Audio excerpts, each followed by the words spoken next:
तेबे ई श्रम कार्ड कौन, यार लाभ के मैंने उठाई पारे आउ एथिरे कौन सब सुविधा मिलिबो, केमिति आवेदन करिवे, डॉक्यूमेंट कौन कौन सब दरकार, तेबे संपूर्ण खबरटी जानिबा पई भिडियोटी को शेष पर्यंत देखंतु। तेबे आमे समस्ते लेबर कार्ड विषय रे जानिछे। तेबे ई श्रम कार्ड मध्य एहिपरि भाबरे भारत सरकारଙ୍କର एक योजना अटे, जेउथिरे सरकार गरीब श्रमिक मानक पई किछि भी प्रकार सुविधा सुजोग आनि परिबे, जहा फଳରେ सेही समस्त गरीब श्रमिक माने किछि मात्रा रे उपकृत होई परिबे। एही ई श्रम कार्ड को भारत सरकारଙ୍କ द्वारा श्रम और रोजगार मंत्रालय जारी करिछि। तेबे एही कार्ड अन्य समस्त कार्ड ठारू बहुमात्रा रे अलगा अटे।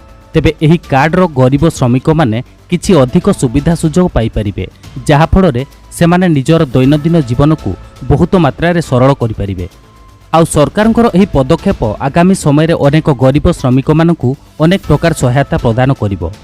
तेबे जदि कोनोसी श्रमिक कार्य करूछंती एवं सेही समय रे तांकर मृत्यु होई जाय, तेबे तांकर परिवार को 2 लाख टंका सहायता राशि पाई परिबे। एहा एही योजना रे अंतर्भुक्त रहिछि। एहा सहित एही योजना रे एहा मध्य अंतर्भुक्त रहिछि कि जदि केही कार्य करुथबा समय रे कोनोसी प्रकार दुर्घटना रे सामना होइथांती, तेबे तांको किछि सहायता राशि प्रदान करा जिवो। आउ एहा सहित जदि आपण ई श्रम कार्ड करिवे, तेबे आपणको प्राकृतिक विपर्यय समय रे सरकारଙ୍କ तरफरु सहायता मध्य प्रदान करा जिवो। एही कार्डटी को जनसेवा केंद्र माध्यम रे अप्लाई करि परिबे। आउ आपण ऑनलाइन माध्यम रे घरे बसी एही कार्ड को आवेदन करि परिबे। एथिपई आपणको आधार कार्ड एवं बैंक पासबुक परि आवश्यक डॉक्यूमेंट दरकार। आउ 16 रु 59 वर्ष पर्यंत बयसर लोक माने एथिपई आवेदन करि परिबे।